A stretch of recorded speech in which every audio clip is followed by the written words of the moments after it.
these beautiful. I mean, oh man, but Hector Lavoe died. You know, all these people started dying. So, where you were dancing a lot in the early '70s and the mid '70s, and then yeah, you know, it was easy to dance. Now it's so difficult, man. You know, it's so fancy. The other day was kind of simple. You know, turns, but it just started. It started out, so everybody was doing like their own thing or whatever. You know? But it was a beautiful era. I don't know. All these guys we used to see now, and man, it was beautiful. I loved it, man. And then, you know, because we used to hang out with the black kids. Yeah, I heard that. Yeah, we used to hang out. So I you know, with black music and everything else. And then when salsa came in, we broke away, and then we started, you know. And the salsa came in '70s, just right at the beginning. Yeah, because we were in. Because you had the rock and roll in the '60s, and the soul and the Beatles. And, the Temptations. The Temptations, Diana Ross. You know, I knew all that. I knew all that stuff. Okay. In the '70s came, and Hector Lavoe. All of them, Rape of Red, I knew all of them. But salsa didn't come out of nothing. I mean, the song already existed, and I think they commercialized. I think they coined it. I think it was a coin. They wanted to give it a commercial label, so they call it salsa. But it must have worked as well because the clubs opened up and everyone was dancing. So it didn't just. And then you had people all the people that were non-Hispanic that was, you know, going into it. You know, I mean, you can see it now. It's music that you might not know what it says, man, but you feel it.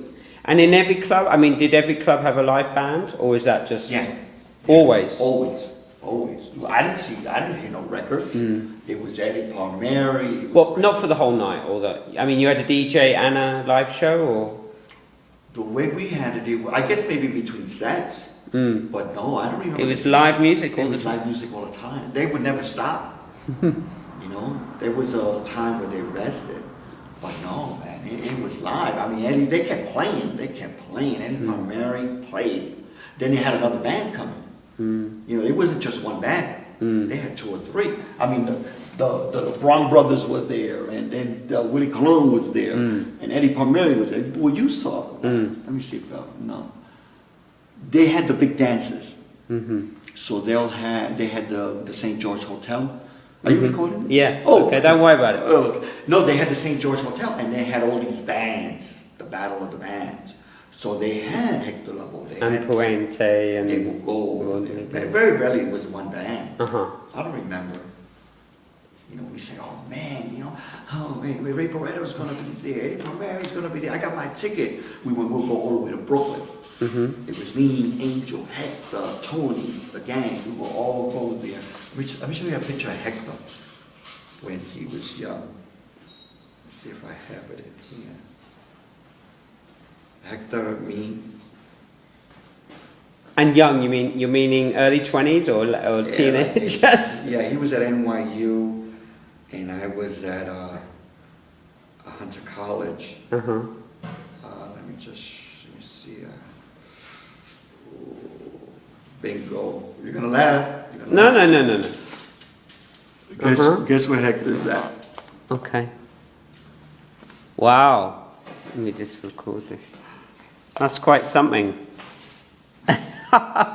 Wow, you're looking very 70s. Yeah, you're talking about the clothes, right? Like the sweater, you see the sweater and the casual suit? Okay. Hector had the casual suit. That's okay. Hector. That's Hector with the afro. On the left. No, in the middle. Right here. Oh, he's in the middle. Yeah, this is Hector. Okay. Yeah.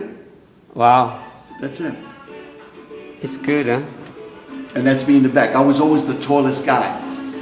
So anytime we see some girls, they would say, Tony would say, he had those glasses, he would go like this, would say, look at the tall one, that's for you. I would always get the tall one. It doesn't matter whether she was the prettiest or the ugliest. So you used to go to the clubs with your male friends? I mean, you didn't go with girlfriends and stuff? It was always... we were there to meet girls. Okay. No, rarely. It was all guys. We were just guys and we would meet girls there. We used to get phone numbers. We used to get it. We used to pick up a lot of girls like that. And Angel is not here, but Angel was the best dancer. He's the one who taught us. He was like the bad guy. He was like a gangster. You know, he was always getting into fights. You know, he was the guy that, man, you know, you didn't know what to expect from him. Let me see. I think that was in. This of course was me. Yeah. Wow. Yeah, that was me with the, you know, long hair was in, and this is Hector introduced us to him. He wasn't like a smart guy. He wasn't articulate, but he had the biggest heart of all of us. He was the nicest guy. And Hector met him, he was in Can I see this again? Yeah. Hector was meeting him in the... Can you make it into the big... Yeah. Yeah.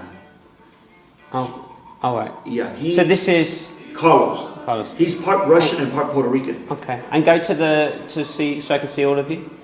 Oh. Yeah, okay. Yeah. So Hector's the one in the middle? Yeah. And you are the one at the back? Okay. I'm always the tall one. Now Carlos... Yeah, I recognize him now. Carlos was raised in an orphanage. His father was Russian and his mother was Puerto Rican. So he was a criminal. So Hector met him, and Hector started talking to him, and you know, they became friends. And then we took him in. And he was such a nice guy. He was a victim of circumstances, you know. He wasn't like us. We got an education. Did you ever bother going? Did you do any kind of salsa class? Oh, I heard at some of these nights there used to be some kind of a salsa class or something like that. But no, you used to just walk in and dance. Yeah. And you never did any. No. My Angel would teach us. Okay. Angel, I helped Angel get his high school diploma. And my job was to get him to go to school because he was, he wasn't good in school, so that was my job. And we would help him with school, and he would teach us, like we would line up. We would line up, and he would tell us, the steps, like that. And he did a turn. Like Hector did a turn when he was with the Israeli girl. He did a turn that's old. He went like this. I said, Hector, that doesn't go. That's old. That's how you say. Yeah, I know. I was just messing with him. Because Angel, we had one where a turn where you would put the hand here, and the girl would drop. The girl would drop it, and we would catch it. Oh yeah. And then the one that I do one where I go like this twice. So Angel taught us that. Angel was the best dancer. So Angel, we were a bunch of nerds, man. We were Puerto Rican, goody goodies, But then we started doing bad stuff. Wow. We did all that shit. And then, that was it. It was a fun year. It was fun, man. It was fun. And the clubs, you remember? The Cheetah? The Cheetah, the Corso, the St. George Hotel, Hunts Point Palace. And they were different vibes? They were all fairly similar format? Or the music was different? No, it was the same everywhere. It was just a different venue. Okay. We would see some of the same people. We used to see this guy, we used to call him Bando Blau. Bando Blau means a folded piece of bread. Like you would take bread, and fold it. And the reason why, because he was like hunchback. He was like this. He was a hunchback like this. But he always had two beautiful women with him. Wow. And could he dance? So, nobody made fun of him. We would look at him and say, oh man, that's a godfather. We would look at him because he could dance. And his back would just get real hunchback. Real hunchback. And what about stuff like the mambo? I mean, there was different things. That Boogaloo was coming in, mambo was in before then. Well, we weren't that old. So that didn't make sense to you? It was just salsa? No, it was salsa because it was in 1970. We were in high school. And we had this DJ who now is still alive and still doing it, Polito Vega. Polito Vega came to our school.